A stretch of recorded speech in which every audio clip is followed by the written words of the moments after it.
Yes. It's no longer, you can still call it Jagaba. Yes. Are you a content creator? Sati, Do you have a YouTube channel? Sati. You know there's a Yoruba prayer for a better life that's called Sati Rabon. Yes. Sati. Very. Sati. Oh, we do, yes, fantastic. Baba, I mean, he also implications. I mean, this is a great honor for the president, really. I mean, it adds to all of his title. You know that he's the Grand Commander of the Federal, what is it? GCFR, Grand Commander of the Federal Republic as well. I mean, adding to his title. There is a live marathon scene where large crowds gather. Massive wireless access makes the network intensively congested. Social networks are not reachable. Take our final wireless network is that was from our producer wanted to say program. that, but no, this is more original. His Excellency, Sir Bola Ahmed Tinubu. Congratulations. Well, all right, we'll take our final story now under entertainment. Beyonce's Cowboy Carter tour in Houston over the weekend, which featured a scary technical malfunction with a flying car prop that was suspended mid-air over the crowd, continues to trend. The car prop was used for a performance of the 16 carriages. During the performance, the red convertible began to tilt at a sharp angle, and Beyonce, who was wearing a harness and holding onto cables, halted the performance, calmly saying "stop" into the microphone. At that point, the music ceased, and the car was safely lowered to the stage. Let's take a look.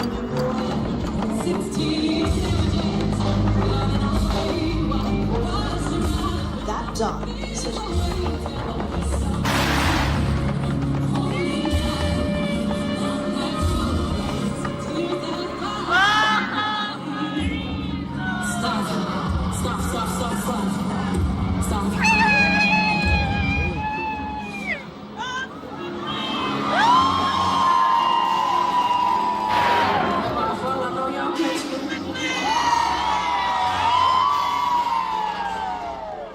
That was so scary. I always wondered when that would happen because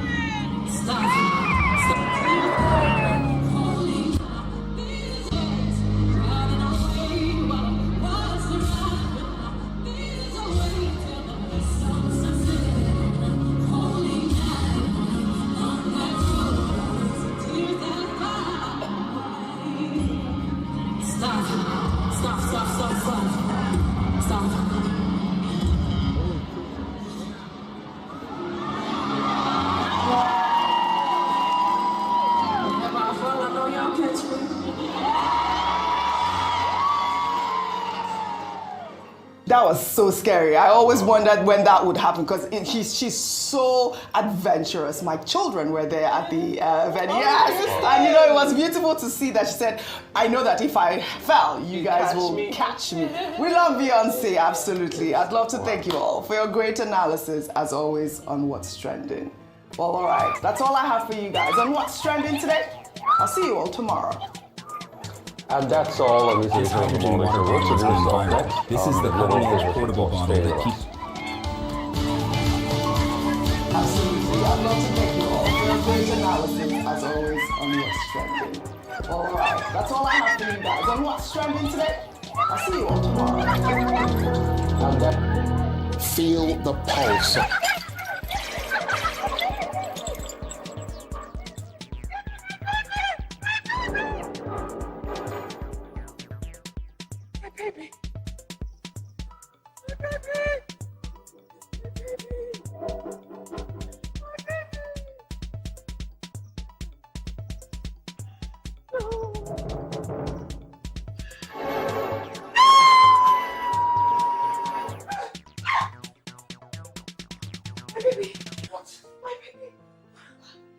What's wrong? I saw them again. Who? I saw them again. Saw who again? It's a nightmare, I'm sure. Oh my God. No. The baby's okay. The baby's not breathing well. Oh. Let's go temperature. What? We've got to take him to the hospital, please. Hospital? Yes. Oh my God, my baby. Come on. Baby. Well.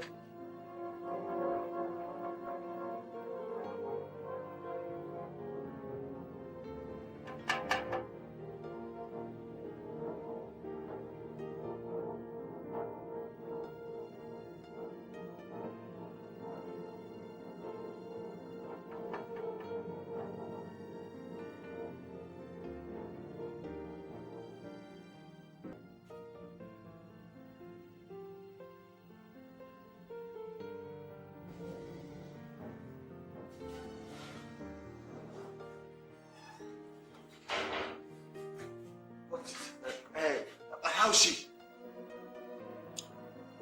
Huh?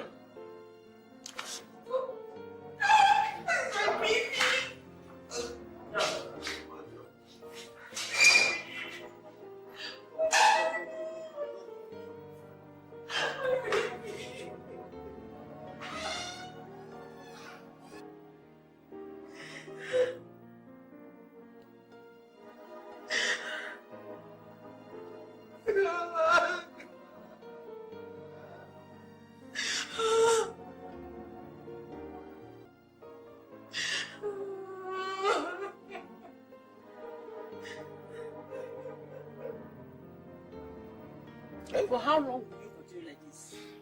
Eh? You have to force what happened out of your mind. I just can't understand. I just don't know. This is the second time that I've been losing, and I continue to ask why. Huh? 2 years ago, we experienced the same thing. You remember when the Alpha priest, remember? Alpha did not know what he was talking about. Yeah.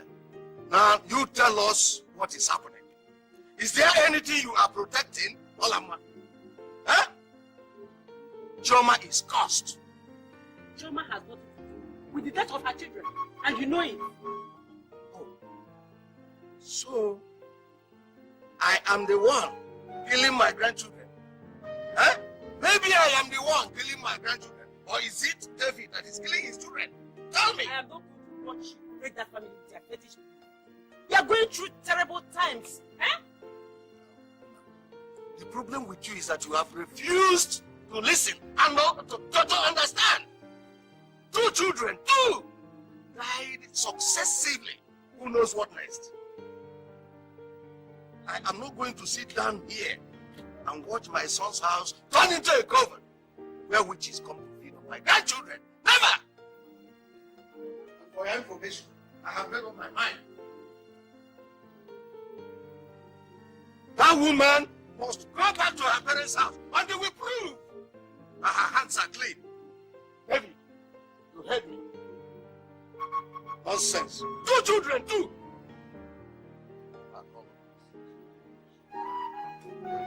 Let them not go back to her parents' house. Let me see that. Nonsense. I am a woman. I know what your wife is going through right now. She needs your love and support. Never send her away. Please. Instead, bring her to me.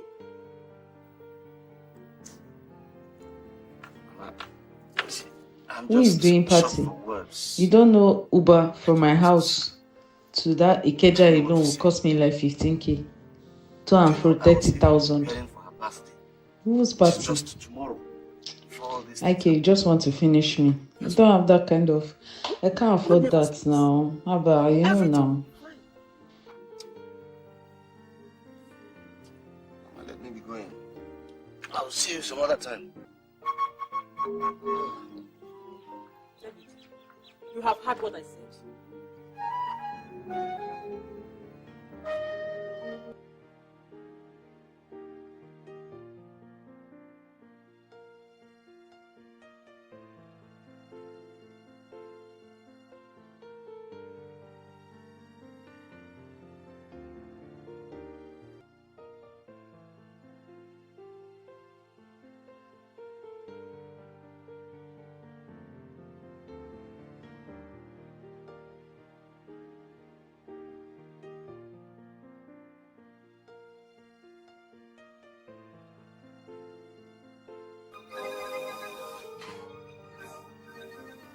You touch your food again.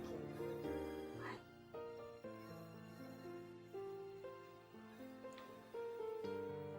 Of what use it? What's the joy in eating when my child lies dead in the grave? My husband is not here. Don't worry. Mother will come back. Stop blaming yourself. Look at you. When that comes back, he would like to meet you like this. Are you blaming me for what happened?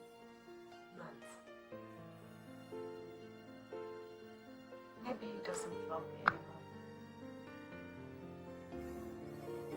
Maybe he has another woman and he's not coming back. And Mother loves you. You know he does. He will come back.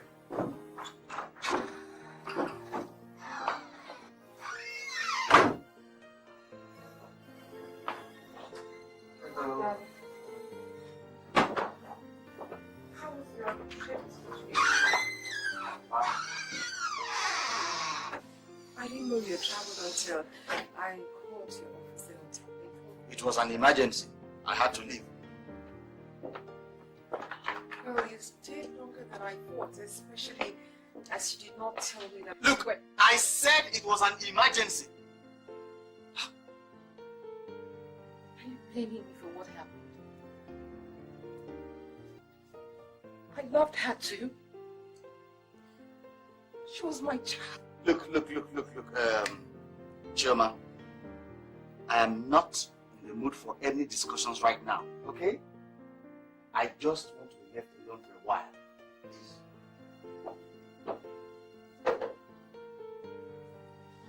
Why are you We're both going through this. Don't turn your back on me.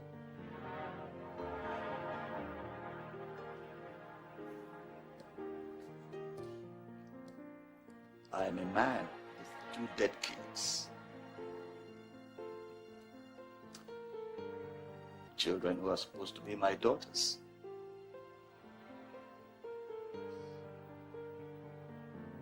Even if I have another one, what's the guarantee that she's going to survive? See, please, Chioma, just leave me alone for a while. Please, okay? Life like that. I said leave me alone!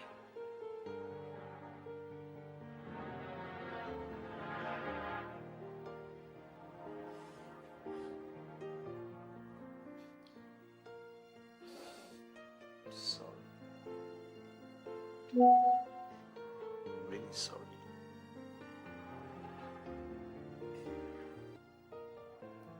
I didn't mean to do that.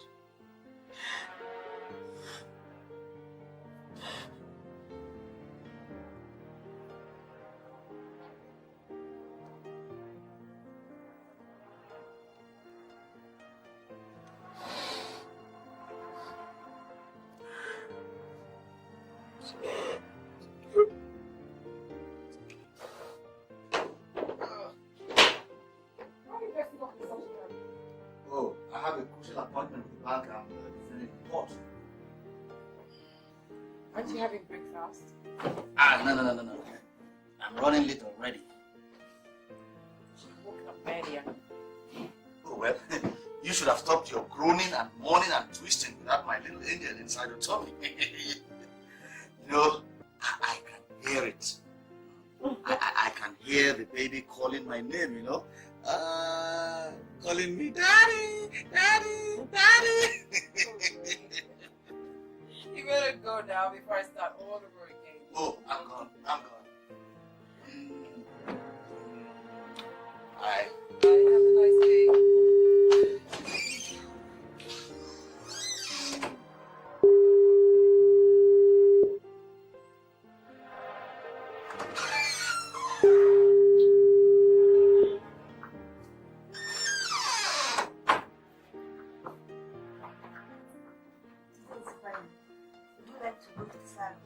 Oh, Ichoma. In this condition, am I going in for a beauty pageant? Won't you look again because you are pregnant?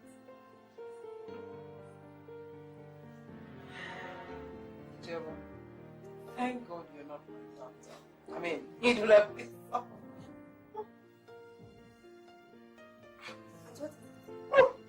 you alright? Should I call the doctor?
Where is she? My wife?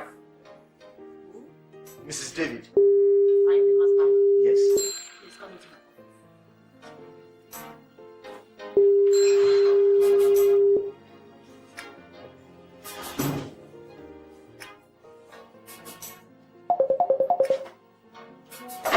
So, yes. She went into a premature labor, and we tried all we could. She became hypertensive, and this resulted in a preeclampsia. Doctor, please spare me all this medical charges. In a simple sentence, how is my wife?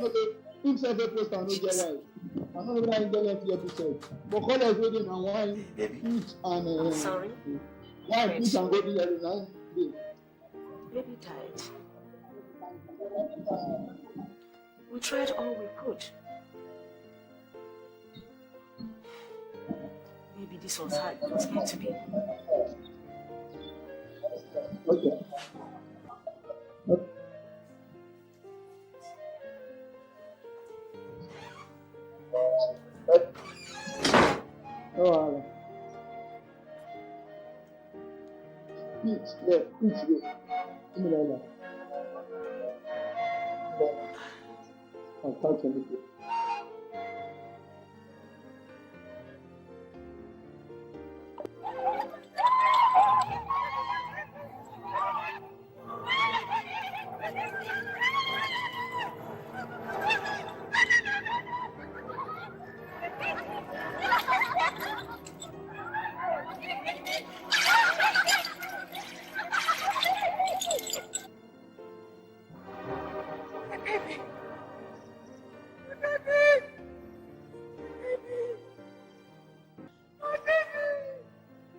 If required, depending on whatever agreement he reaches with those who support his political ambition. Mr. Obi also refuted speculation that he might contest on a joint ticket with the former Vice President Atiku Abubakar as part of an agreement with the opposition coalition.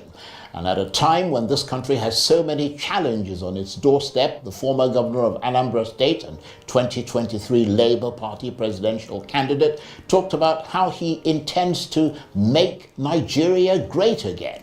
He said that if elected president, he would restore stability to this country within 2 years, insisting that in his first 100 days in office, he would bring order to governance and would prioritize security, education, and pulling people out of poverty. And he said he'd do this by cutting the cost of governance and fighting corruption from day one. He would then channel recovered funds into key critical sectors.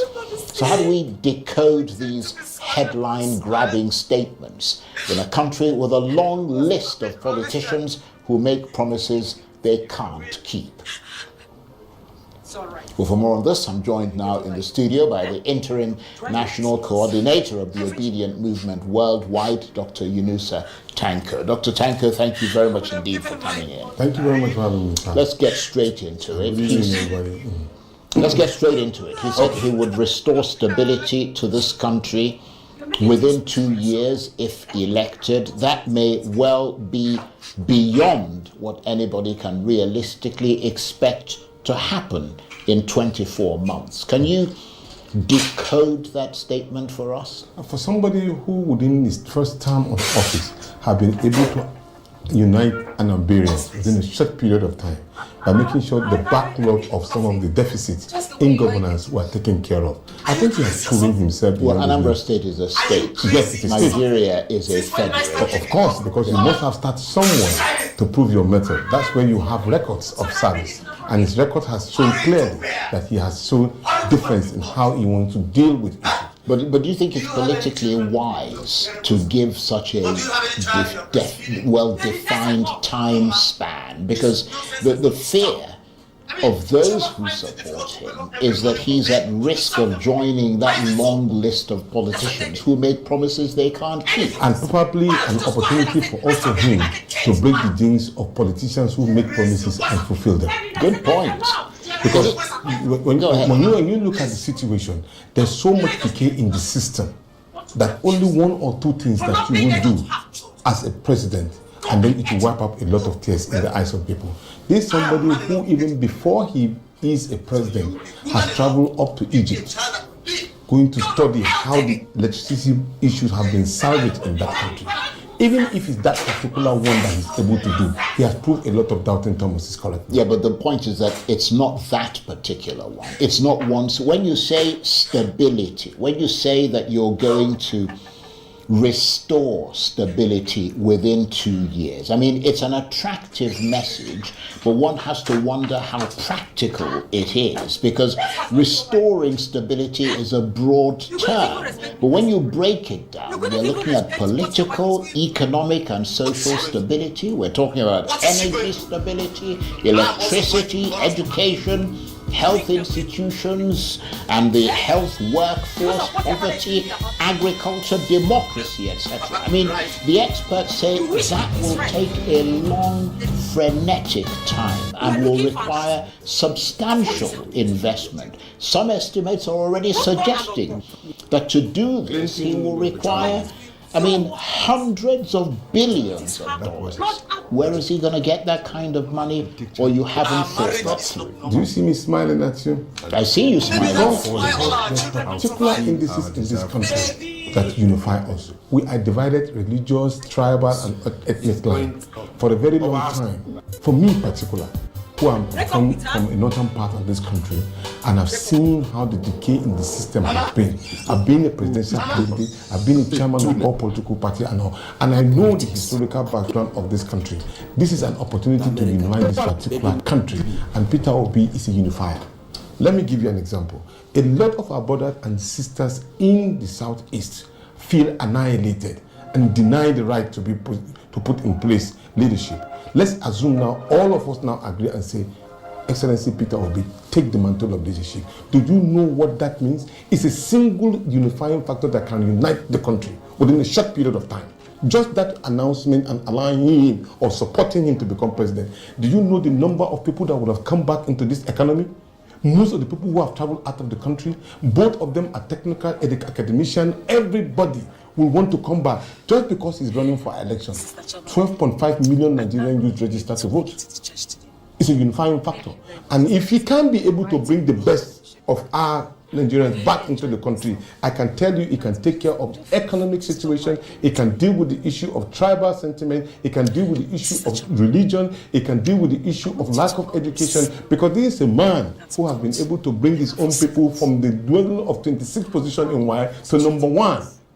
It's a practical example. So if he has already done that, within a short period of just even 1 year, you do this and put them in a practical form, he has succeeded. Well, it all sounds brilliant listening to you talking, but the reason I'm asking you this is that people want to have a very clear picture of what he is saying he'll do and how he intends to do it, because they fully intend to hold him to account when and if the time comes. So in a sense, this is a warning to him. Don't make radical promises you can't keep. Don't betray the trust of the people because of the ambition you have to be president. Because people don't want the already bad news in their lives to be magnified if the hope they place in him is torn. Can you imagine for a single one person, that's Peter Obi, to be in charge of the obedient movement? The most challenging people who are angry for good governance and demanding for good governance are in the obedient movement. They have put up a template. On a continuous basis, they checkmate him. And he's been able to show capacity on that. If he can weather the storm of the younger generation, I don't think he has problem of weathering the storm of the Nigerian situation. Because already he has been put onto a test match. At every point in time, no single presidential candidate, as of today, can withstand to go on a Twitter space and face those Nigerians who are angry. No single one. And he has been able to do it time without number. That shows you that he has the capacity to lead and challenge the status quo. It's an open challenge. If any one of them, including Mr. President, can do that open space, pilot fact is there. Please check on them. Go there and speak to Nigeria. And they will ask you picking questions. Something that had to do with their life. And they want concrete answers. So he has been able to give on how and why and what he can do as a person. And he has been able to exemplify himself clearly. We are not supporting anybody. We are supporting somebody who has capacity, credibility, and has intellectual knowledge of what the problems are and is ready to deal with it headlong. Right. So just to be clear, he understands what the problems are. He has information about what resources he has available to tackle them, and he's going to attack them as fast as possible. And that is his mindset, and nothing is going to block him or thwart his efforts in getting this agenda through if elected. Quite all right. Let me give you another example. In Nigeria, we look at leaders and followers. Some look at followers as the level of disdain. I'm talking about somebody who, to me, it's amazing. He went to an Almajiri school. He is from Southeast. He went to the Ameachi school. Not only did he sit with them, he was not even holding them in the day, maybe smelling probably anything. No, he went into their toilet to see what their challenges are. And then he built them a toilet. He didn't stay behind and say, no, some aides, go and look at it and tell me what. No, it was him who went there by himself. This is practical example of compassion and care for the people. For me, that particular day, he redoubled my effort in working with him. And I know a lot of people were interested. A lot of Northerners who were doubting who he is and what he can do showed example. And even today, it may be amazing to you, a team of leaders from an Emirate Council came to give him an award, take him a Chief Secretary Council, even though he doesn't believe in it. But one way or the other, it is show up acceptance. And what did they say? We are happy that you were able to come and build borehole for us. We saw how you invest in entrepreneurship of our young ones in the north. We saw how you go into the Islamic school. We saw how you celebrate Salah with us. That for us shows us that you are a man of compassion. What we want from you is just for you to just take it, keep it even in your archives, but let it be known that we are associating with you. These are clear-cut examples of what he has been able to do. And that to show you that he can be able to do more if you have the resources. He's not in government and he's doing this. What about if he's in government? So you can put that particular into contest. But at this point, he doesn't know what party he intends to run under in 2027. Well, in the issue of the party, you can see gladiators, Nigerians, patriotic Nigerians are saying, look, this country is in dire needs of a gladiator. Somebody who have that particular capacity to help us midwife into a new era, giving us a new country that all of us will be proud of. We are coming together. Let's salvage this country together. At that point, it has shown clearly there's a purposefulness in what they are doing. And parties will come easily because you have a candidate who, in the political terrain, will play with 6 million votes. Even more than that. As a political party, you will be running after that particular candidate. But at this point, you and Peter Obi are still members of the Labour. Oh, yes. You are in the Labour Party yourself. Yes, I am. How is the Labour Party? Let me just ask you one quick example, because you are still in the party. Yeah. How is the Labour Party planning to take part in this Lagos local government elections? Well, some of the candidates that were presented by the state are there. And there seems to be a kind of a form of a synergy between all of the candidates and the probably leadership in the state. The idea is to make sure that you present candidates that can win elections. And it's not only in Lagos State, even in the FCT Abuja here, there are candidates that have been put in place. But I want to assure Nigerians that we are putting in the best energy we can put in. And we are warehousing candidates. This time around is going to be credible candidates all over the Federal Republic of Nigeria. And these candidates are being warehoused. You may say probably we are giving out an expo. No, Nigerians want to fight for their countries. And they find interest into the obedience. The white no enter market. The white no day market. That is the trend. The white no day market. No will see the white. My daughter, I am going to take proper care of you. This baby must come out safely.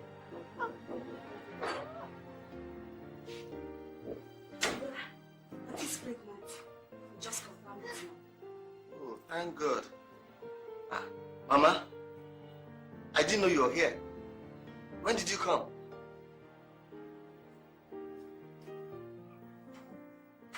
So, this is how you have been taken care of.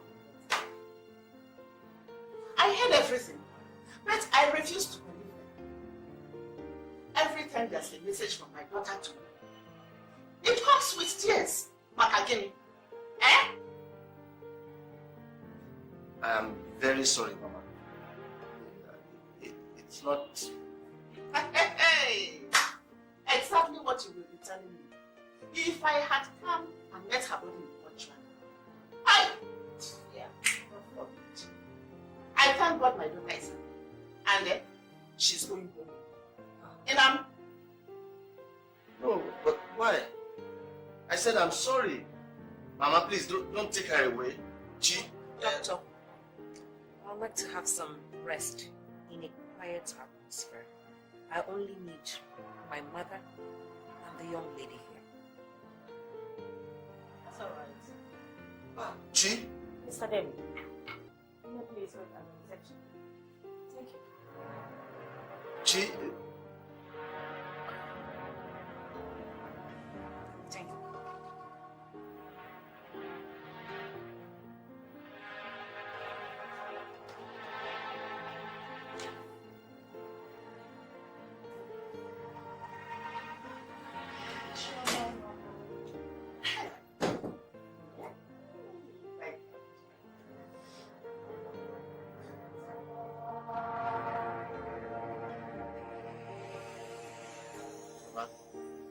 I pleaded with her.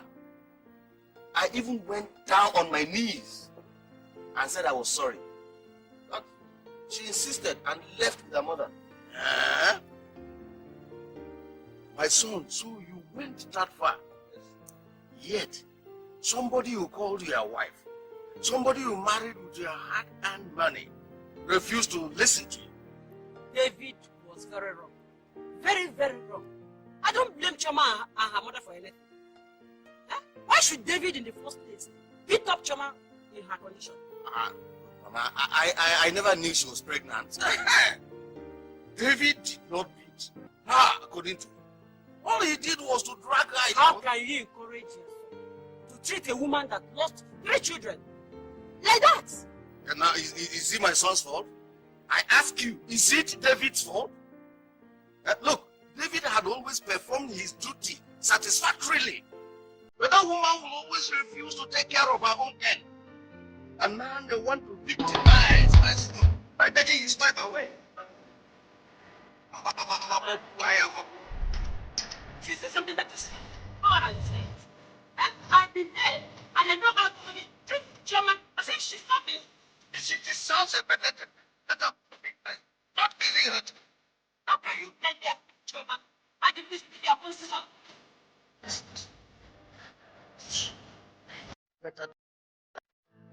It's always your problem and your fault.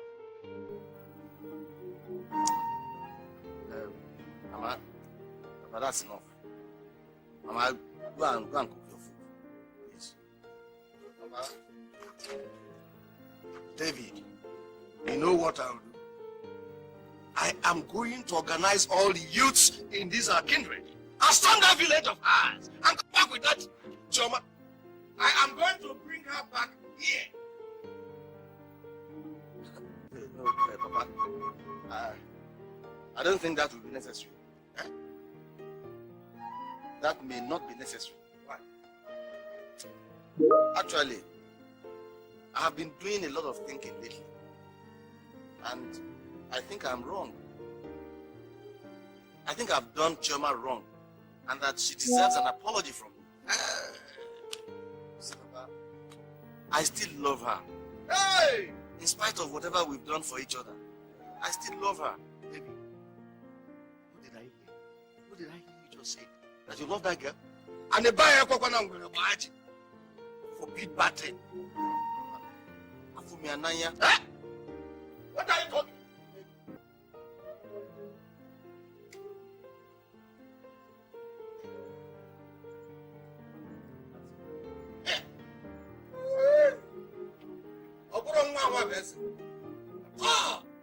Obedient movement and the candidate of Peter Obi, and a lot of them, I can assure you, are coming. Yeah, but I mean, your party is factionalized, and I'm wondering how you're able to move and approach people in a cohesive manner. I mean, even your campaign, I'm wondering whether the campaign itself is also factionalized, and people are putting up their own sort of, candidates or different messages, conflicting messages. The attention at the moment now has shifted from political party but an individual. You agree with me? Yeah. So if the individual gets a directive and the people believe him, they follow suit. The idea is getting the most credible candidate to win elections and believing in the candidate. Unfortunately, we don't have independent candidates in Nigeria. But then we are believing in a particular candidate that we know that when he has the opportunity, he will make Nigeria great. And so everybody wants to align with that particular candidate. It's a plus. Right. So you're able to convince voters in Lagos State that you are a credible alternative, even though the party is in disarray. Oh, sure. Because by the time His Excellency Peter Obi raised the hands of any particular candidate, people follow because it is him that they believe, and they believe anybody that follows him must have that particular trait of and you didn't create confusion with INEC, with one faction saying this is the candidate, another, just like you're saying this is chairman, the other one is saying it's not the chairman. I mean... No. The most important thing is that once INEC take you as a candidate and you believe in the ideology and the principle of His Excellency Peter Obi, you become a candidate of the people. Because already you've learned a system. You believe that somebody who's going to give you something different. Well, your name has to be there. Of course, the name has to be there and the political party has to be there. So by supporting that, I said if he comes to raise your hand and say you are the person, he must have done a lot of check on you to be sure that you are. And you must have been an obedient who believed in demanding for good governance in Nigeria. And he said that he would... do a 1 4-year term. Exactly. If the agreement calls for that. Yes. That is something that a lot of people would be happy to hear. Of course. Mean, certainly people from the north, because they believe that their turn is 2031. And for an integrity point of view, he has shown that he's not a man that deviates from an agreement. The idea is let's get the Nigerian path running. Let's get it on the right path. And he's assuring Nigerians he will do so. And he even gave an example of himself as a person that anywhere you see a Peter Obi and he makes a pronouncement, he sticks by it. An example is the woman that he met in the church who actually was asking him, why is he in the church? She just saw him and then she started berating him with a lot of questions. And then he said to her, ma, I'm just coming in. What was the problem? What did I do? He said, you people are owing me my gratuity and pension. I said, okay, man, don't You mean worry. Anambra? Yes. Right. You know, say, okay, I will visit you at home. She gave him the address and he visited and he listened to her. Till he left, there was nobody that was owing pension and gratuity. That example of a leader. You promise and you do. They call it Toknadu in the Benin language. That is the kind of person Peter Obi is. Right. And Can you bring that? the Atiku question. Yes. How did that come up? Well, issue of relationship have been there for quite a while, irrespective. Yeah, of but you have to wonder whether he's consciously trying to publicly distance himself from Atiku Abubakar. No, relationship have been maintained. Good work, good relationship. When there's respect between the both of them. Highly respected individual to both of them. So there's no any issue. There's only the synergy there is that let us work to salvage this country together. But is there implicit within his announcement that he will not essentially be an appendage of Atiku Abubakar? He won't share a joint ticket with him. Is there an you're saying that is... That discussion has not been made at all. Yeah, but he made the statement saying that he refuted speculation that he might contest on a joint ticket with Atiku Abubakar. That was the same question of would you be the vice president and all. He said discussion of that nature has not even come up. So he's just making a discussion to say, look, this discussion did not even come up at the moment now. The most important thing is that let's see how we can pull people out of poverty. Let's work together to get Nigeria. Yeah, but how should we read that? Does that mean that if it comes up and if the terms are favorable, he might consider that did not even come up. So even why would we even interpret it when it has not, the issue is not being discussed at all? That issue is not being discussed at all. But just like you, he's been very clear on the things that he's going to do and the things that he won't do. Yes. Can he be clear on this? When the time comes, of course, he will be clear. You're saying when the time is now. Oh, no. This discussion at the moment is to ensure that we are working together as a platform. We want to work together, and you take step by step. We are all Nigerians and we're still living. Right. When the time comes, it will happen. Anybody will know about it. But now, nothing of that nature has been done. So he's in the Labour Party. He's in the opposition coalition, and I understand there are moves from the PDP also to try and attract him. You see how very good and very attractive he is as a candidate. Yeah, but what I'm asking is, he's got all these sort of pots on the fire. Yeah, because all of them are opposition political parties. So as long as they're opposition, he can jump from one to the other. He's not jumping. He's the leader of the opposition, and they're trying to get it together, and the process is on. Right. So what's going to happen next? What can we expect? Well, there's a lot to be expected.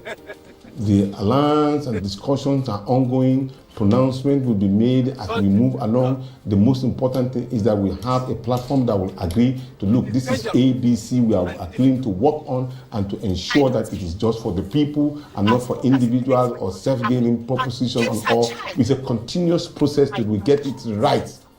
It's going to be one of the biggest coalitions that Nigerians have not seen, because already Nigerians are discussing about it and they are agreeing that, look, let's work together, and then the leadership are showing that we are going to work together. So it's like giving an answer to the quite large demands of the Nigerian people. And for the obedient movement that you lead, it doesn't matter where he goes, all he's got to say is jump, and they'll say how high. That's that one, because that's how you are building an army that want to revolutionize the country on the right path. And of course, where he says he's going, that's where we are. When he say hey, we say hey, hey. On that note, I want to thank you very much indeed. Dr. Yunusa Tanko is the interim national coordinator of the Obedient Movement worldwide. Thank you very much. Thank you very much for having me. God bless Nigeria. That's it for this edition of Arise Prime Time. Join us again tomorrow. From me and the entire team here in Abuja, bye-bye and thank you for watching.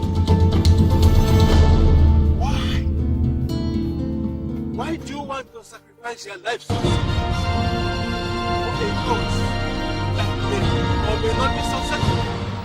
Hello and welcome to Political Paradigm. I'm Perry Ikumi. Today we have a lot to speak about with regard to politics, and I'm joined by one of the major players in Nigeria's political history as the chairman of the Senate Committee on Southeast Development Commission and the former governor of Abia State, Senator Orji Uzor-Kalu. Welcome to Political Paradigm. Thank you, Ted. Well, let me begin like this.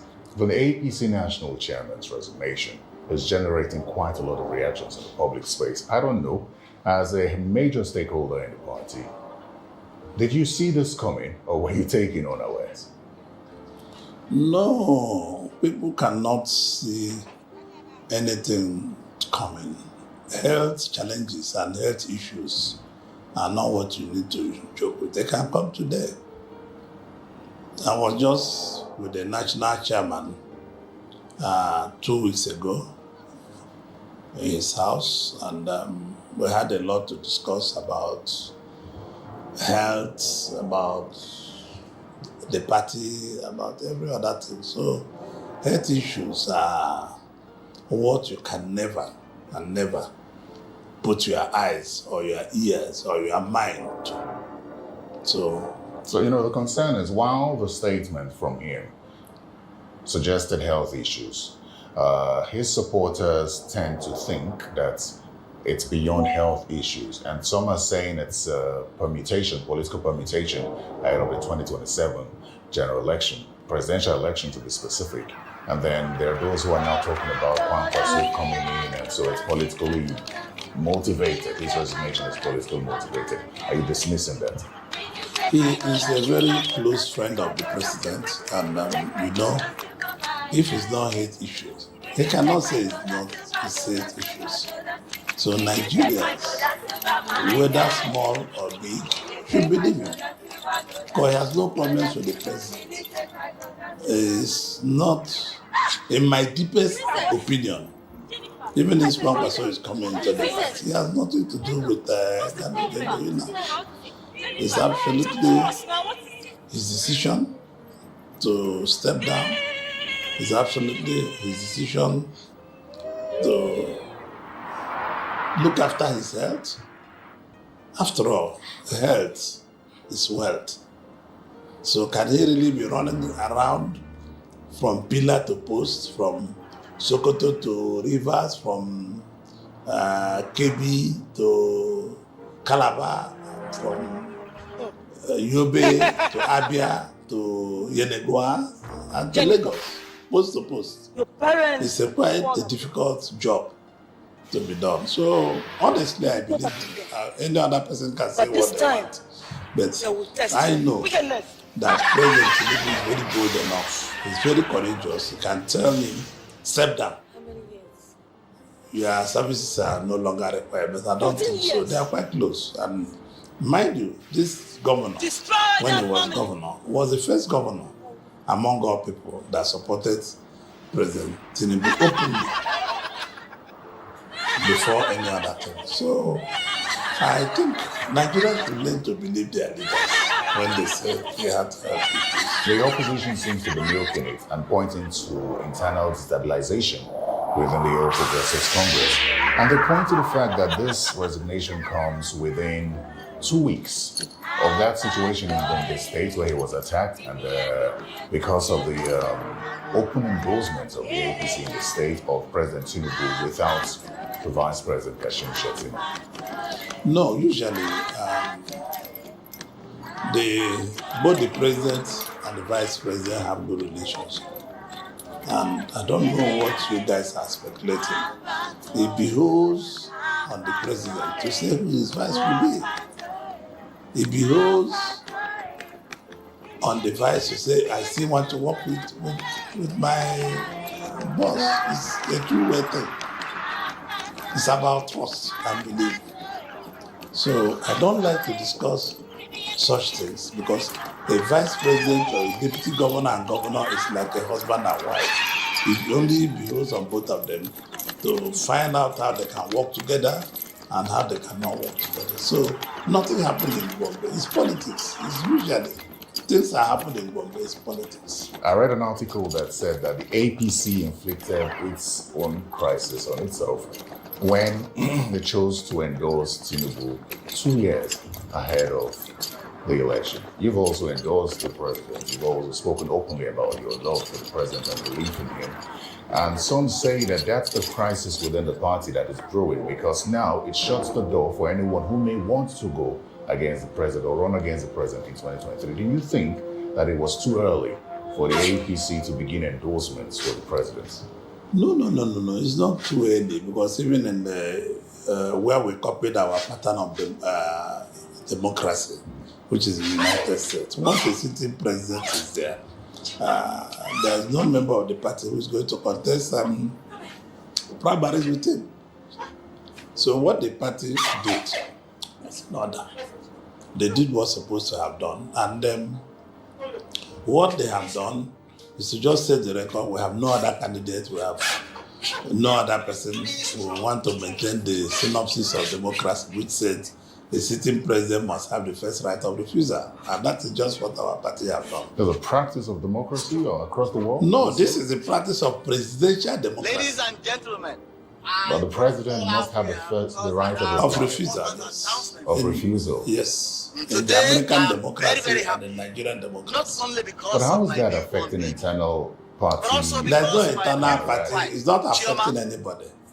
All the people who may want to contest or who may not want to contest have joined the endorsement, and the endorsement is real. So the party will right. So you think that anyone within the party who has an ambition to run for president now should not entertain? No, because the party have already chosen one candidate. You saw the executive the other day, you saw the legislative, you saw the House of Assembly members, you saw the party chairman, you saw the party executive from all parts of Nigeria. So this is the hierarchy of the party. It's just like a mini neck. That day just looked like if it was an NEC sitting. So, and the senators were there, members of House of Representatives were there, the ministers were there. In endorsing a candidate without the vice presidential candidate, do you think that this would affect the relationship between the president and the vice president going forward? I don't think so, because the vice president had the pleasure of the president. This vice president have also worked very hard, so I'm sure they have a common relationship. People should not put their eyes and nose into the face of President Bola Tinubu and Vice President Shetima. They should leave them alone. Both of them found the chord to work together. But there seems to be some form of discontent. There's always politicians that cause this discontent. Politicians always find a way of putting trouble where there's no trouble. Do you think that there's a northern agenda against the president? I'm not from the north. I don't know if there's one. But I remember speaking with former spokesperson of the Northern Elders Forum, Dr. Akim Babanet, and he said that even the governors of the north know that the people of the north do not and will not support President Tinubu in 2027, but they are deceiving the president. So many are now looking at it from the standpoint that this could be a replay of what happened in 2015 with former President Goodluck Jonathan. I don't think so, because President Tinubu is a core politician, and he knows where it will be good, where it will be bad, where the traps are set.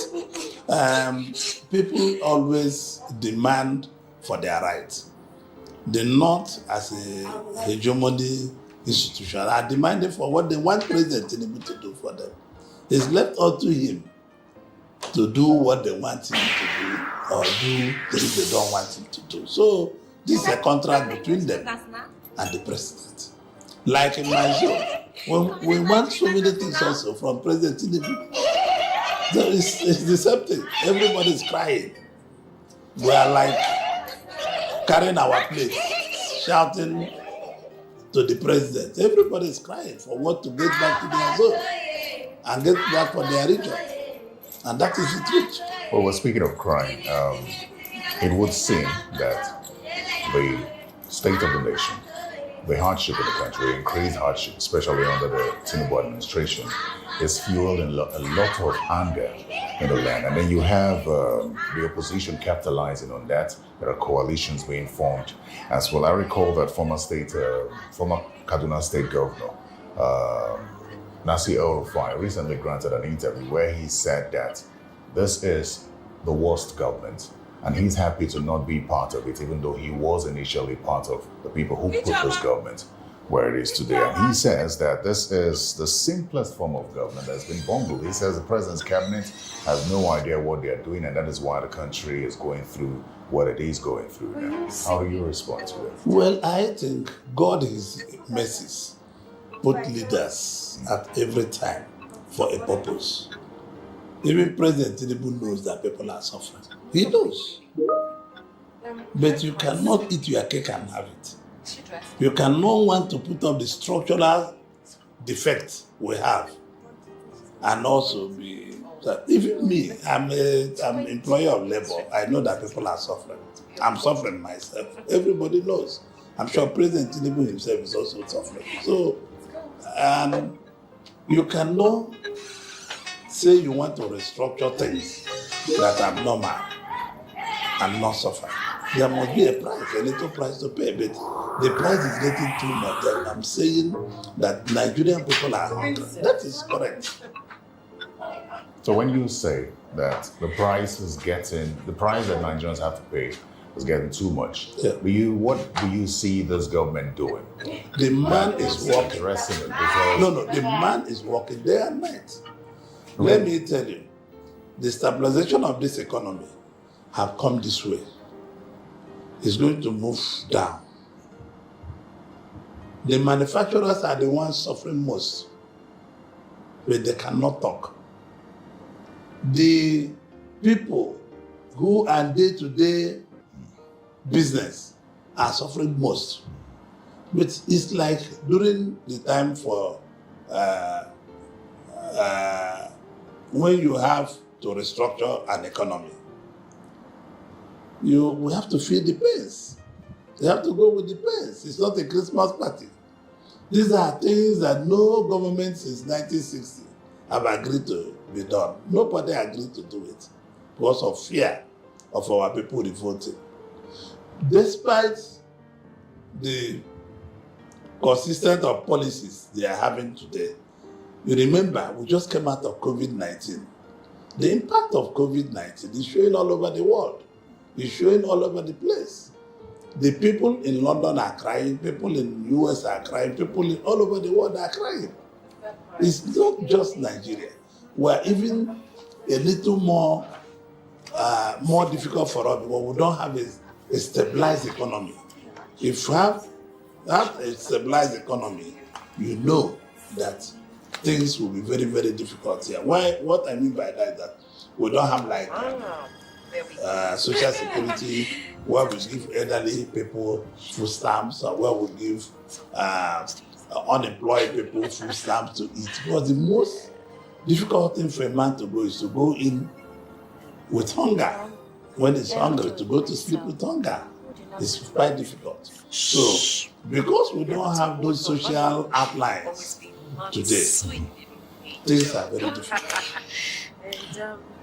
So that brings me to the question, because you initially said that you're suffering, President Bola Tinubu is suffering. That argument. No, I said every Nigerian. Yeah, you said you are suffering. Yes, of course. Right. I have a payroll.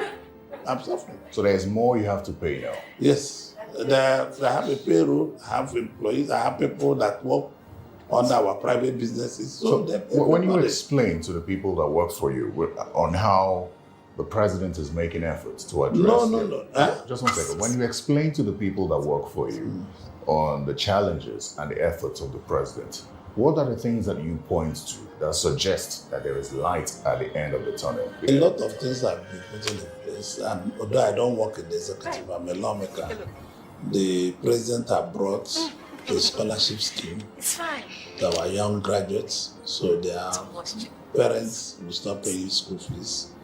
We have looked realistically on other. Are you talking about the NEL fund? The student loans? Yes, but that's what entirely is scholarship. It's a loan that has to be repaid. But it's better you go to school than not going to school. It's better you get the loan. It's the same thing in America. It's better you get the loan to go to school than not going to school. Every teenager. So those are things they are doing. I mean, those are one of the things I find very interesting that the president have done. The president have ordered people to release in the strategic reserve the Ministry of Agriculture led by Abubakar Kyari to put food on the table of Nigerians where they can. And the president is fighting every day through our military and through other security agencies to see how we can curb insurgents. I'm very thankful for our armed forces for the good job they have done and other security agencies. But these things are difficult because also people are sabotaging this. People are deliberately fighting this war, both in the all fronts of banditry. So it's a terrible thing that people will put a war against themselves. Nigeria is at war with itself, which is not supposed to be. I come out to say, if Nigerian people really want this thing to end, it will end. Because they'll come out and say, no, enough is enough. We'll put our hearts to it, we'll fight for it. I said, go inside and change the dress. Every other big people are trying to sabotage the other. The hatred. What is causing this problem is even the hatred among political elites. The hatred is too much because everybody wants to push the other person down to be able to come up. So how can we survive? I've said it times without number that how can political elites come out and know this is our country? This country does not belong to President Tinubu. It's our country. It's your country. It's my country. So why don't we come together peacefully and see how to pay attention more to our security, to our economy, and three, to our children and the younger ones and women. These are things that we should. But as a business person, the government's policies should impact heavily on businesses because government does not create employment, rather it creates an enabling environment for businesses to thrive, which in turn will impact on employment. Nigerians' unemployment rate. No. But this is just what I answered you. That government should pay more attention with the society to security. I was going to ask you directly as a businessman, how the policies of this government have impacted your business? Well, it has been a very difficult time. And it's still very difficult. But we are hoping there's a light at the end of the tunnel. Because the policies are just new. Removing the subsidy, imagine the exchange rates.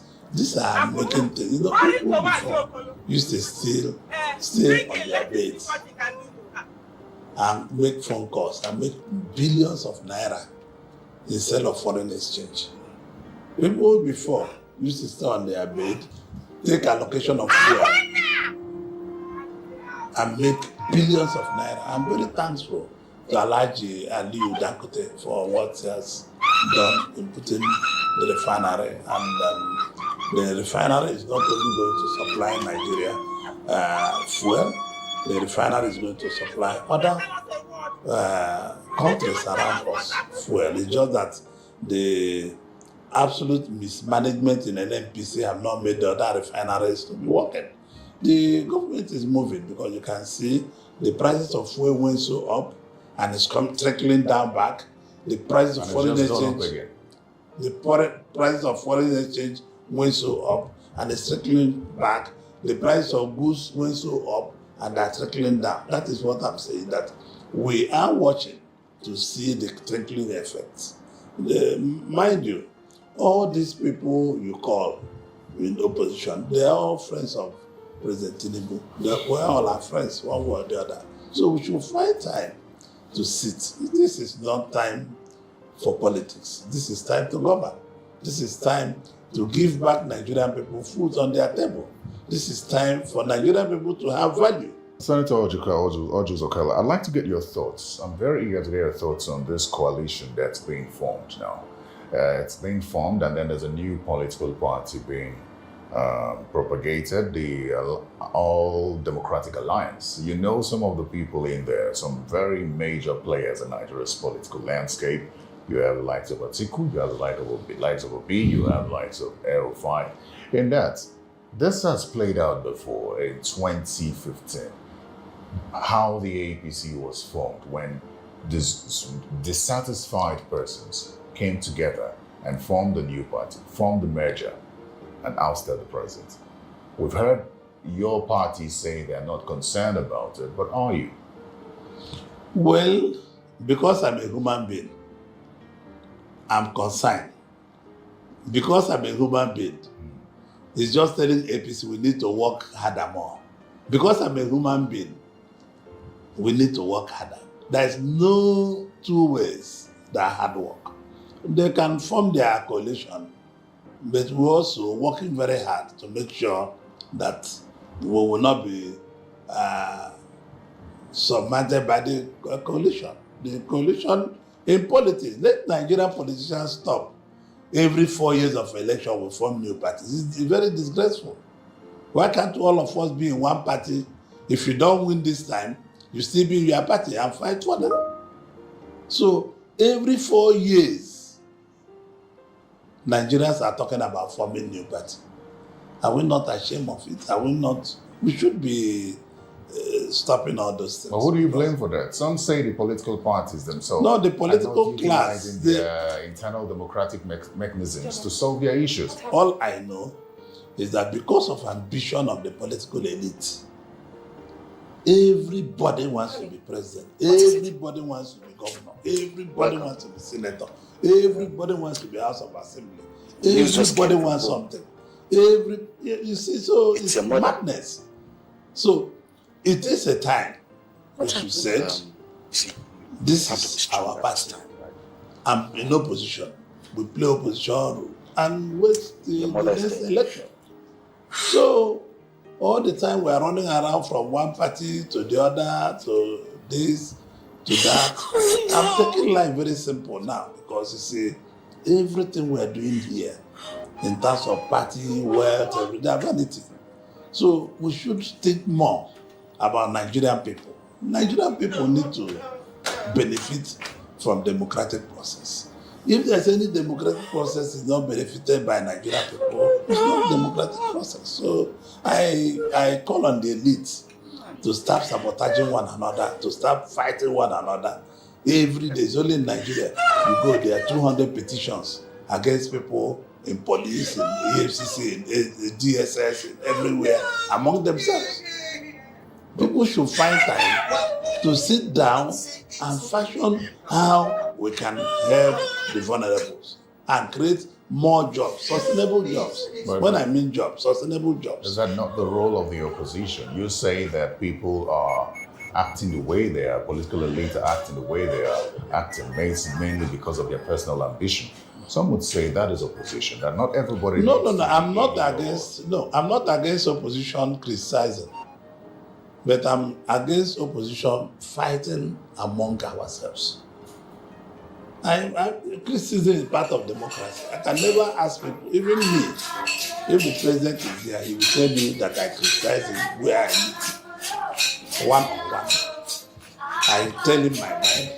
And he's courageous enough to accept some. So that is it.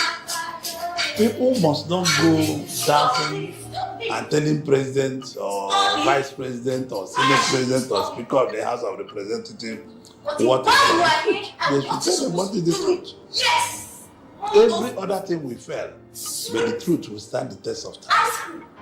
Everything we fail. And the truth is anything you do, you have no defense. Once you put the truth on the table, you don't have anything to defend. You're supposed to hate her and cause And I'm telling make you, her hate you and her die. it is very courageous Baby, you should die. to remove the stress of Yes, the die to remove, now. I can't. to match the exchange rate, My mother is very to sad. be able to say Mother just no died. more. And she Also, needs me by her side. Yes! That's what you have to die. No! She will finish. I do another strategy. To make all these trickle to Nigerian people. I can't do it. When will that happen? I mean, it's the argument is that this should have been the first thought of the president before implementing these policies. Why is it difficult to see that? I think when the president came up, he didn't want to spend time not doing that. Not doing what? Removing subsidy. Okay. Because once they remove the subsidy, you can see they are looking more, less private jets on the sky. And you can see the president has done a lot. Even the tax reform bill is a credit to him. Although people will say, oh, some people will benefit. In every action, some people must benefit. But it's a good omen for the country. Do you think it's a worthy sacrifice to pay? If that tax reform bill, because the North, even though it's passed, there are still some aspects of it that are still not satisfactory to the North. And they believe that they need to put up an agenda. And I say this because I've spoken with some of the lawmakers who are not happy with the way that bill went. They didn't think that it should have stayed. No, but they were in the floor of the Senate. Well, absolutely. They were in the floor of the House. They were there to act. It doesn't take away Let me tell you, both the Speaker and House of Representatives and the Senate President gave everybody opportunity to voice out where they are not happy. I was in the Senate. So you think that every aspect of the tax reform bills, as they passed, or have now been signed by the president, appeals to every section of the No, but no law is perfect. This is why if there's another president, if he's amendment, we'll do amendment. That is why no law is perfect. But the most important thing is to have a piece of legislation turned into an act of national assembly. And in that act, there will be continuous amendments. As we have to practice something to know that is bad or good. Nobody, like people say, oh, I wore the dress of president to come to the Senate. I wore a dress made by me, by my constituency. And if it carries the logo of the president, that is very good. That is good for them. You understand me? So I'm coming. Yeah. So you see, I'm not a psychopath. I heard you talking to someone. Even Mr. President know. Every Nigerian know that I speak to anybody the way I feel and what is the truth. And what I'm looking for, my needs are not very major. Yes, my needs are almost zero. Today, my needs are very zero, almost zero. So, what I owe my conscience, myself, people of my state, people of my village, is at any time to tell all the leaders the truth. All the presidents I have worked with, from Obasanjo to Buhari to Tinubu, I tell them the truth. The only thing you can say is, don't come to my house again. I'll say thank you. Do they listen to you? Do they listen? They listen. Which of them has the best listening ear? Almost all of them listen. No, that is the truth. I cannot malign anyone. Obasanjo is a very good listener. I can tell you that. Obasanjo is a man, after discussing with him today, he can call you back. That thing you discussed, come back. I didn't understand some aspects. Buhari is a very good listener. Whether he implements is what I don't know. Tinubu is just 2 years. For a couple of things we have discussed, he implemented. Wake up! Because he listened also. Why sleeping in the class? So, this is about leadership. You know, leadership is a very big body. Why are you sleeping in the class? The same Tinubu you know. Maybe some 6 years ago. It's not the same Tinubu because the burden of the country is so much. Jennifer! You know, I live next to the... Do you think it's overwhelmed? Every president is overwhelmed. It's not a tea party to be president of Nigeria or to be president of America or to be president of South Africa. You know, that's going to bring me to the comments from Peter Obi following the resignation of Gandhi. That every person who cannot perform at any point should be free to step aside.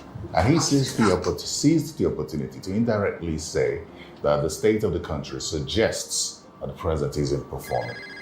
I'm not going to discuss P2B. Not the person. No.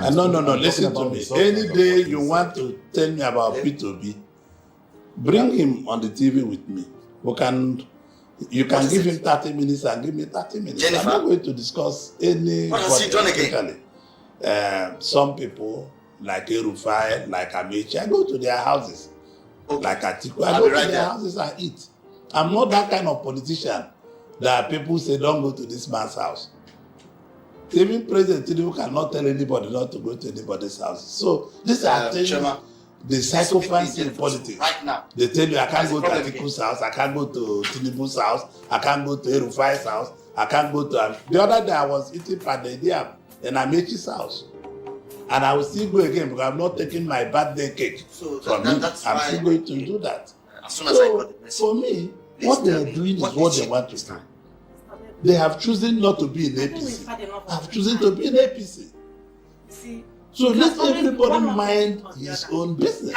Let me ask you this direct question. Yes. In regards to the people of the Southeast, you're very passionate about the people of the Southeast. And you would know because most of the time you are in the Southeast. You're always talking about being in Igbera. In my village, you're always there. But let me ask you directly, what's the feeler you get from the people of the Southeast? I'm not talking about the political class. What do you think, where do you think the people of the Southeast stand or what are they thinking ahead of 2027, especially the presidency?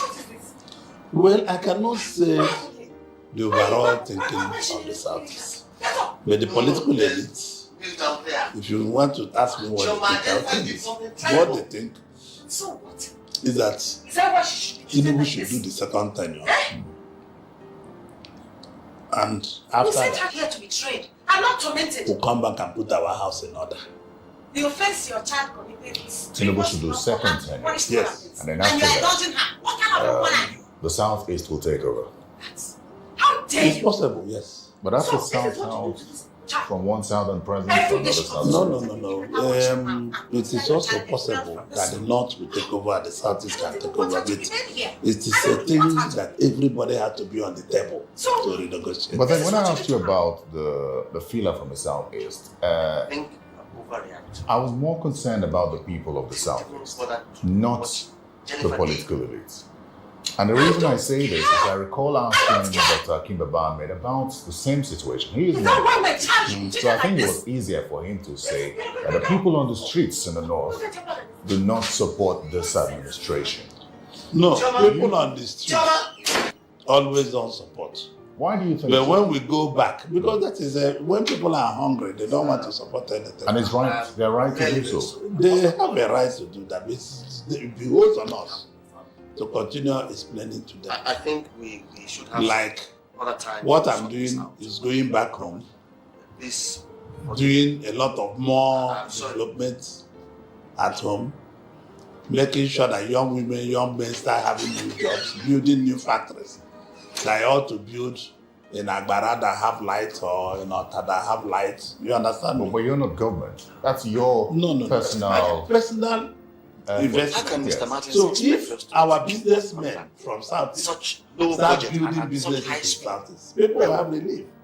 The Southeasterners won't even think who is the president of Nigeria. So they'll care less about the president. No, they will care less. It's like in America. Nobody knows who is president of America. It's very You see a kid that are not too greedy for my liking or her county. Yeah. They don't even know who is the governor. As much as 40%. It's just like in Lagos State. These people don't know who is the governor of Lagos State. Because economy is driving. Jennifer. Almost in Kano. These people don't know who is president of Nigeria. What's come over you? Like in Aba. Are you with your senses? And Navy. People don't know who is Don't you know how to greet visitors? The state only come back here or bad road, they will remember there is government. But on day-to-day living, these people think about what they can do for themselves. So you believe that if the people of the Southeast, those ones who have made it, so to speak, can reinvest in the Southeast, it would make up for the lapses of government? Yes, because the Southeast was becoming very independent of what government does.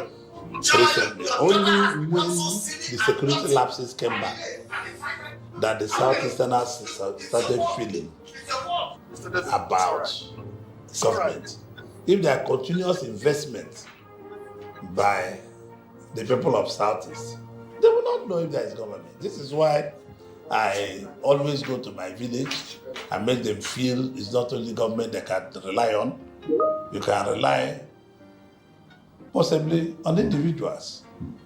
So I call on people of Southeast. The country knows the Southeast can manufacture anything they go to China to buy. We can do it in the Southeast. But the country has not been fair to the Southeasterners. In what aspect? Like when the war ended, all the presidents, nobody is discounted. They could have counted those people that make shock battery, Ogbunigwe, all the equipment they made in Biafra. They could have counted those engineers and all of them and get them together and ask them, do this equipment.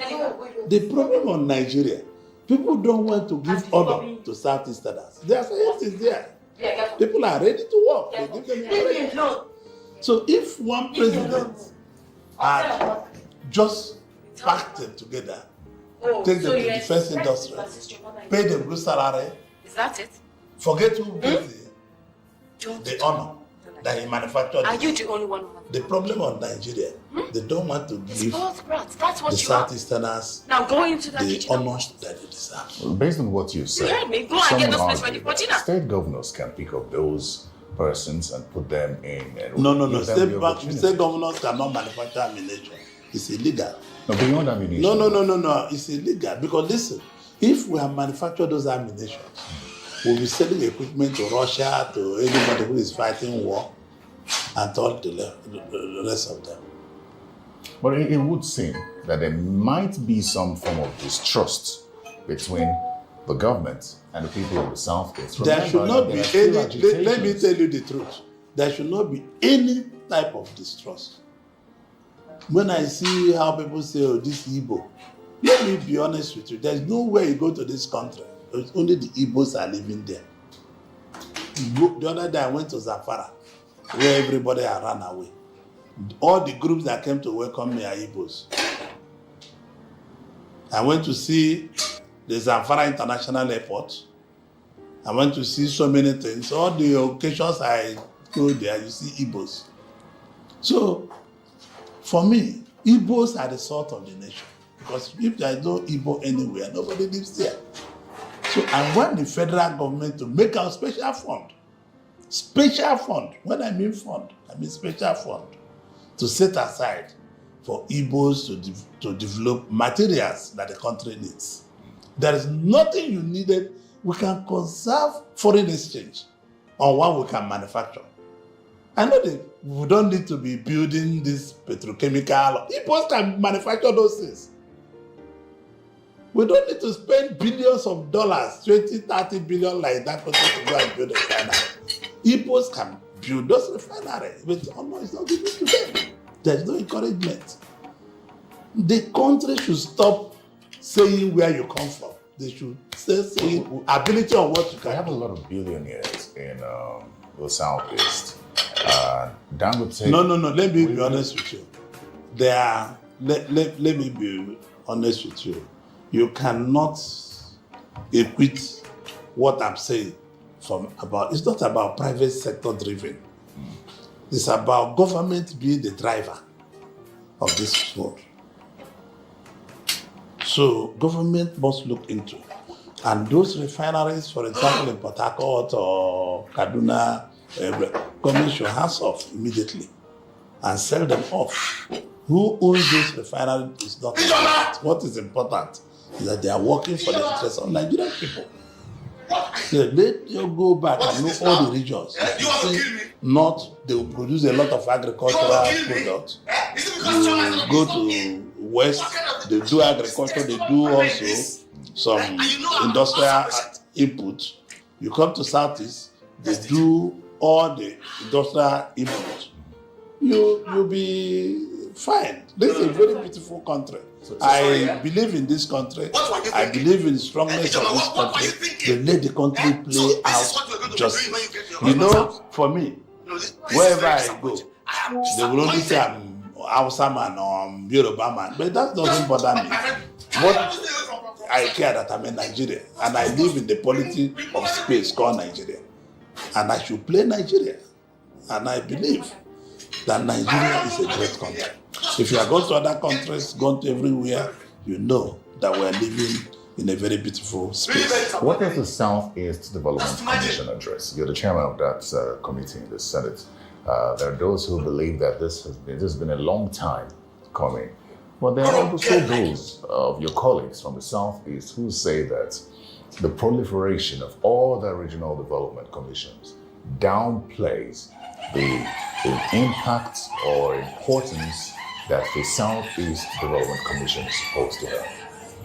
Well, I cannot say because every region is a Nigerian region and they have equal rights to other rights. So for me, I'm not a decision maker in the Southeast. What I do is oversight. Whatever the chairman, board of directors and his management does, my duty is oversight them. People are going out thinking that the Senate committee will be running Southeast Development Commission. The answer is no. It's not true. They bring their budget for us to look at. We approve the budget and get it back to them. They go and implement it. I'm actually asking about the impact that's expected. We have not seen the impact until when they start. They have not started. You cannot have an impact on what has not started. Although it's going to spark up some inflations because inflation. Yes, of course, because we are going to be on spending main road. The highway will be spending. We're not conserving because you put more money to the economy.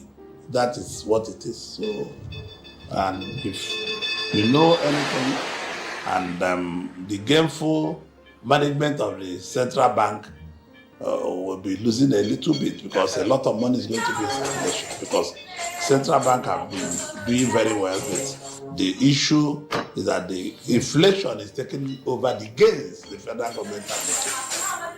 Let's do some politicking closer to you now. Let's talk about Abia State, where you were governor for 8 years, and now you have a governor from Labour Party in that state, whom you recently visited. Some say you endorsed this governor and said that Tinubu was happy with him, and then we had reports that Tinubu was happy with the governor.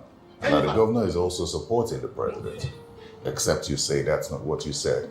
And then we hear that the APC in the state is unhappy with what you said about the governor. No, for me, governor have done my road.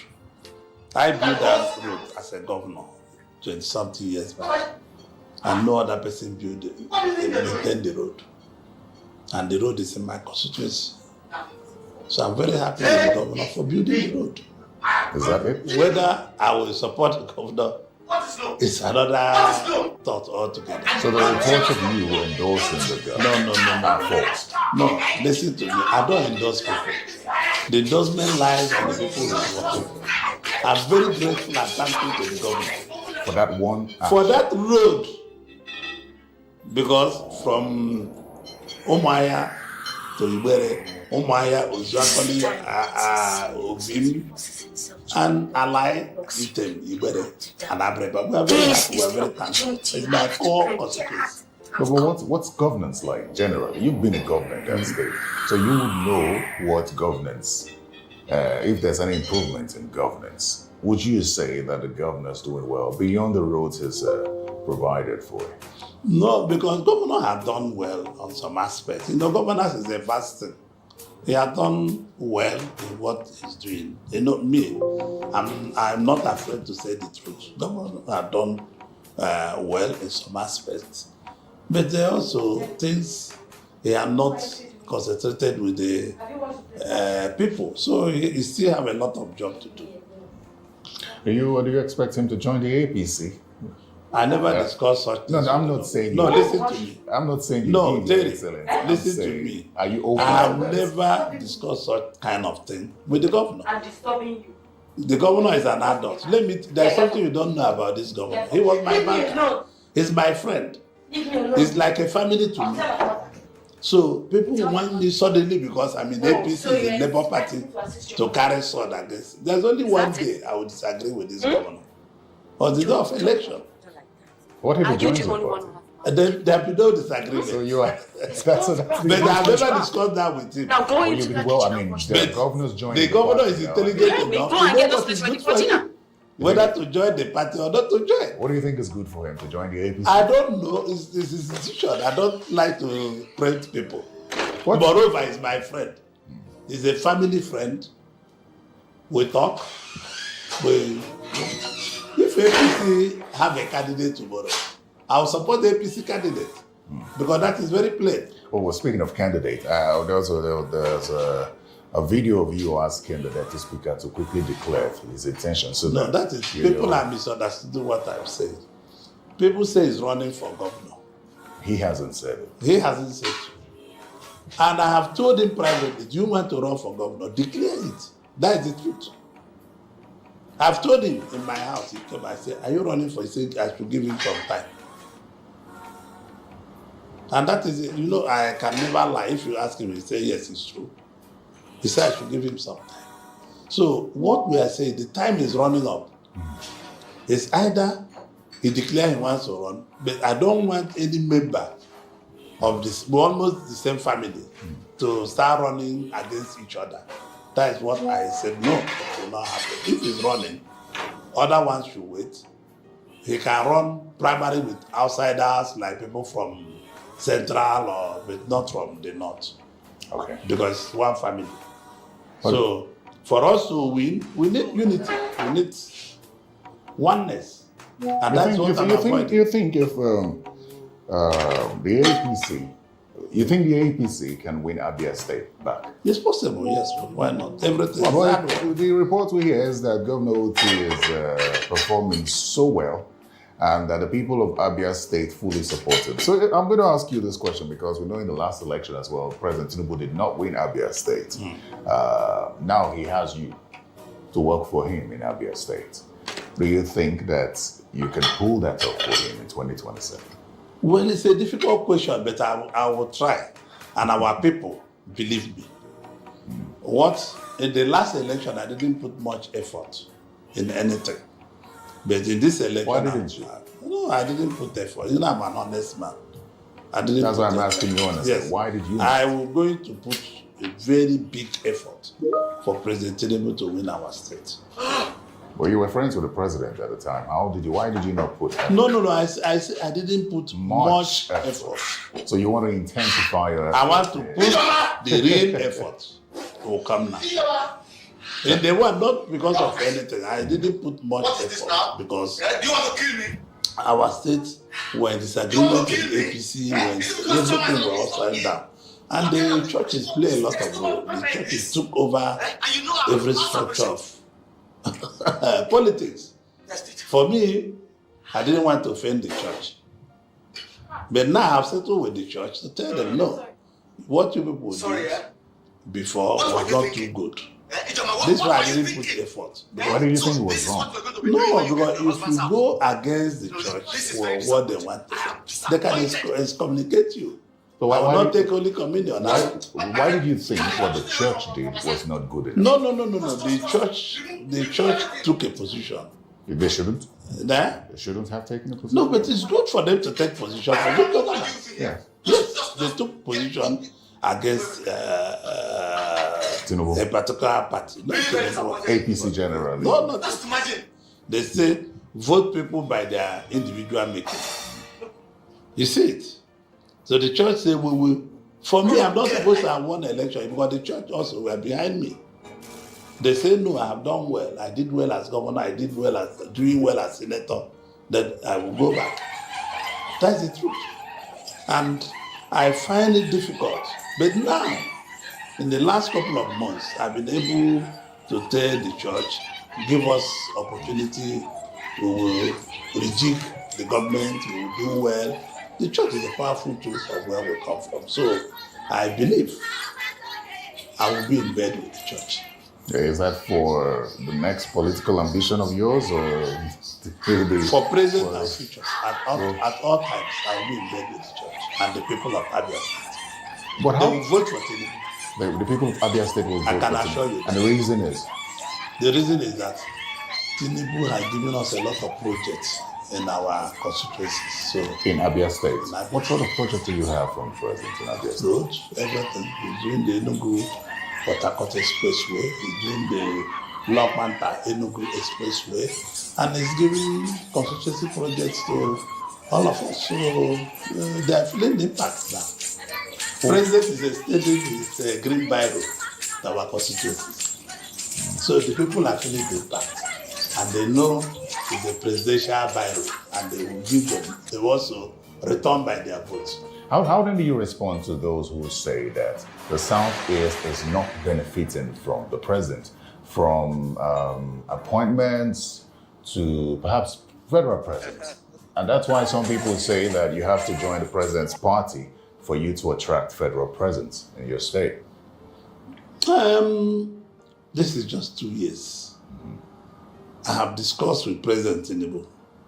There is no new petrochemical, there is no new gas company, there is no new coming up. But he's identifying where this things will be. It's not everything that you should know. President Tinubu will surprise the Igbos. I've told them before. President Tinubu will surprise the Igbos before 2027. Whether before or after 2027. There will be visible investment of federal government. What's going on here? So, as we wrap this conversation now, based on what you said, do you think that the people of the Southeast should still look towards 2027 to get the presidency, or after the president? No. If you are asking me, you are being wrong. I'm a member of APC, and my party have already a presidential candidate. So I will drive to the right lane of my party. That is it. But I know that politics has to do with the people. And the question is, are your people going to follow you? Our people are going to follow us this time. They are going to follow us this time. Senator Ojisoka, just before we go, I'd like to get your thoughts on something about your party. There are so many opposition members joining your party now. I don't know what you make of it. And the conversation of a one-party state is never ending. But here's one more important thing. Senator Ameachi Muonagor said that he fears that if the ship is overloaded, it could sink. Now, there are people who now say that the APC is just taking people left, right, and center, and there's a possible implosion that could happen if the APC is not careful. No, the ship I'm inside is not overloaded. We still expect more people to join the party. We still, nobody's talking about one-party state. President Tinubu himself never believed that Nigeria should be one party. He's a Democrat to the heart. If you wish to join the party, you join. And let me be honest to you, no one governor have President Tinubu approached to join APC. Not one. I can tell you this. Everybody joined according to their conscience. I've discussed this with him, and no one has he said, can you come over? Like you asked me about my governor. We never discussed such matter.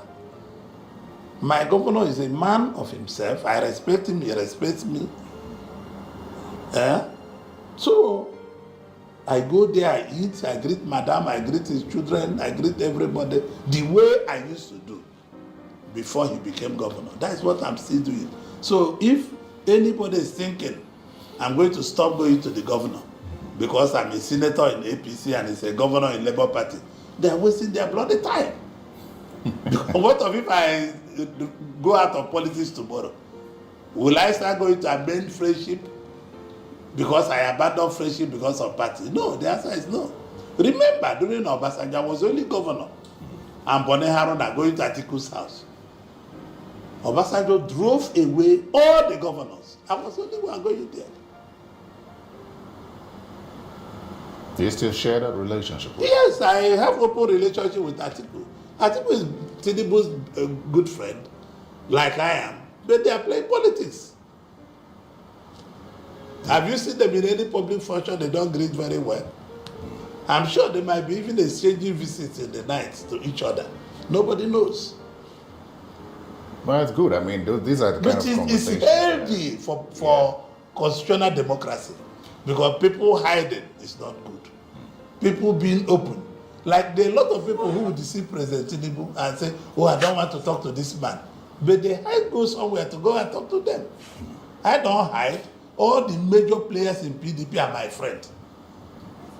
Both like Sam Anyanwu, like the other Udo Okoye, like Saraki, like Wabara. All of them are my friends, personal friends.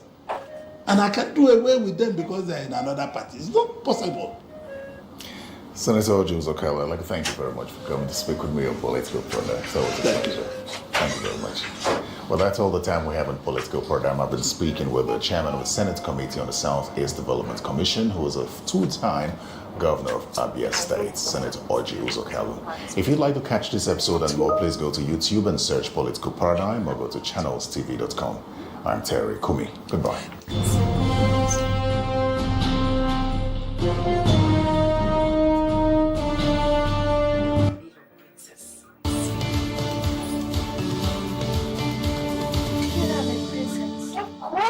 Now, the People's Democratic Party seems to be making headway as it finally held its 100th National Executive Committee meeting on Monday, where members of the party... I'll sing you a song. HTVC Intelligent Camera is specially designed for 20... information across to you as it comes to us. This is Last Light News. We'll be right back. That's what we live to see. That's what we pray, aim for a healthy and a happy one, born with no misery. You may have your suspicion, which is probably valid. So part of their question is that Aregbesola, David Mark, hell of fire, Ameachi. I mean, how is this actually sort of like thought and put together, like, because Aregbesola to now join people who are going to help remove Tifnumbu. If Daddy had flogged, I find that a little bit like, come off it. Unreal. No. And if you are going to be part of that, you should have this, you should also have that at the back of your mind. Don't say such things. Because they believe that Tifnumbu is so smart Very big. in this political chess game. Is horrible when it comes to governance. So, I don't know if those who have been muting this or murmuring this, suspicion, right? I don't know if they have become somehow paranoid, like they are pretty much paranoid about Tifnumbu and then making it more to rub on these guys, knowing very well that these are shady characters, but they are career criminals, like the ones they want to take out. So there is a chance, like a Shekau versus Shekau or Shekau versus Iswa. So all you have to do is to possibly watch them destroy themselves. But in the game of their politics, they won't destroy themselves.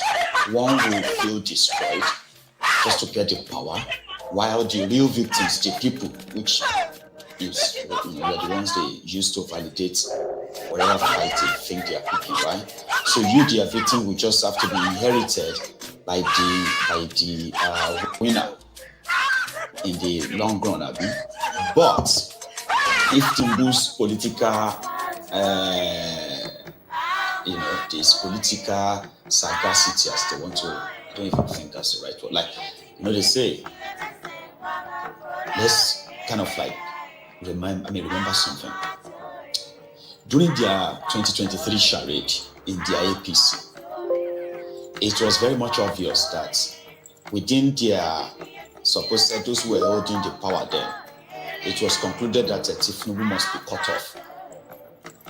But one thing that we later discovered is that while they were working to ensure that Tinubu is kind of like decimated, cut to size, ensure that he never gets their ticket, right? Tinubu had already built, more or less like he has already built a ring around them. He's already put all of them, politically, right? He's already put all of them inside one single fence. And he was just dealing with them, shoveling them. And it was too late. By the time they realized it was too late, they had to change Magu. At a point, they had to change Bawa. Most of these guys were linked to Tinubu as well. Tinubu gave over 1 billion. What am I saying? How much was their form then? It was not 100 million. 33 people collected APC presidential form. 33. Tinubu bought 30 of those forms. That's more than 3 billion naira. Do you get that? Just to give them to cause confusion. At a point, they didn't even know who are their aspirants anymore. Only for majority of those ones who showed up and said they bought form to step down for him.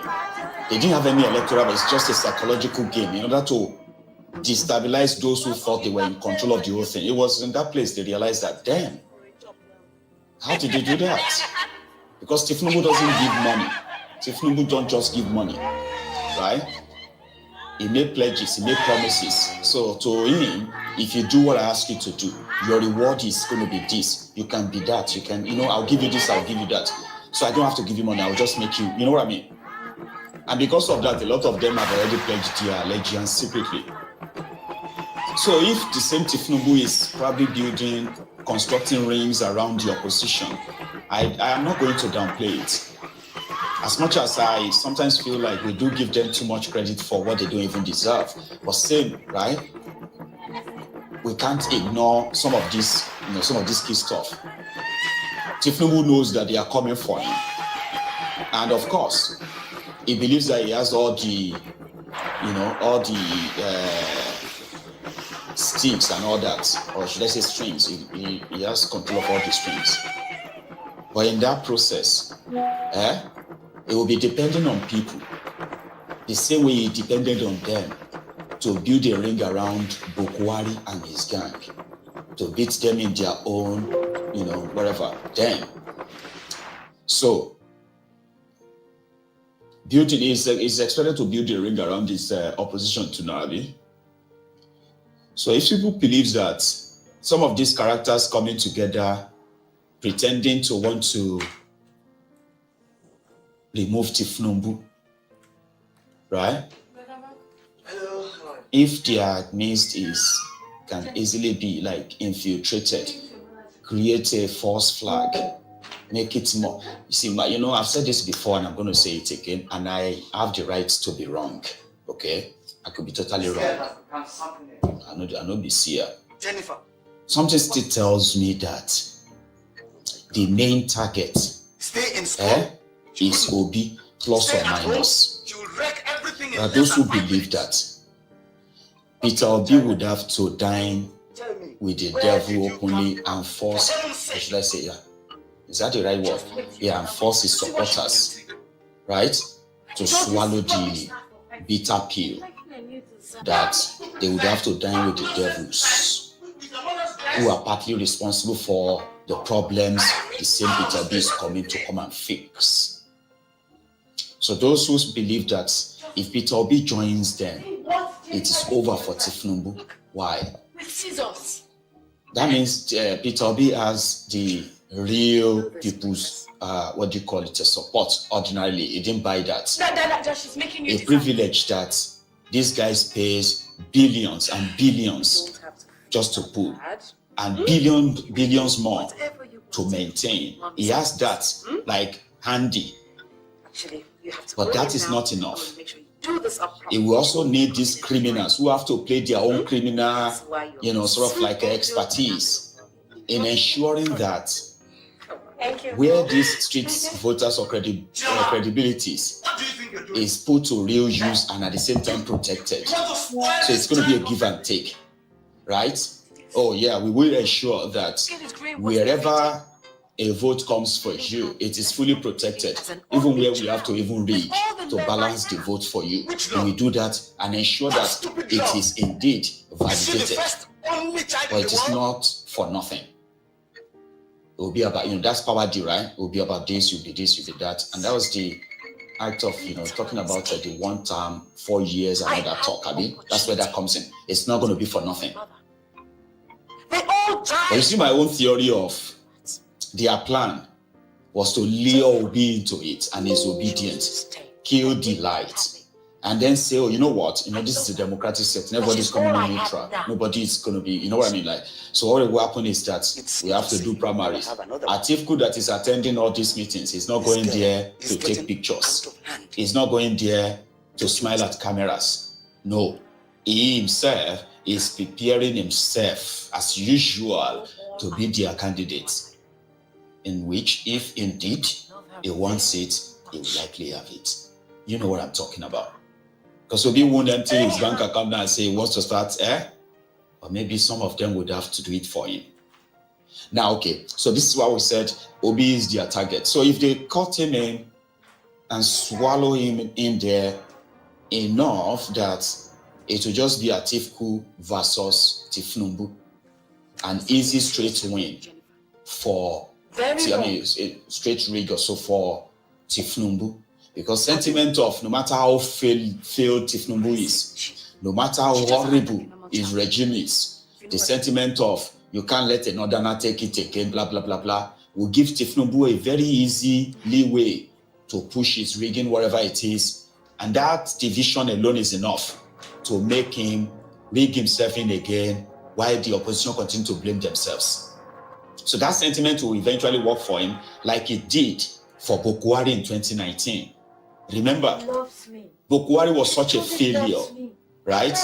That within a year or two, people already started regretting their change, remember? But by 2019, when they finally brought the ghost back, they said, oh, he wasted 2.5 years of his health and all that. And more so, what happened to Yaradua is we will never let that happen again. Even if now Bokwari's dead body, it must continue a second time. Have you forgotten the sentiment? So Tifnumbu and his gang knows this. So if their plot is about power, like Obi said, swallow him in, he can't go on and say he wants to go and contest separately again because the coalition is lost in the coalition. He will become a desperate guy that will likely never push anything. Go on in. So this whole thing, there are theories that you can put on paper and be like, I'm going to go with this one. Kind of, I'll go with this one. Sort of. But they are all valid. They are not insinuations. They are based on happenings, the characters involved, events, the recent events, utterances and so many other things that people have to say, oh, you know what? This could be the intention. Now, we all know that not only the APC is obsessed with Obi, even those who are not in APC, who are not supporting government, they are also obsessed with this guy. It's almost every now and then that they all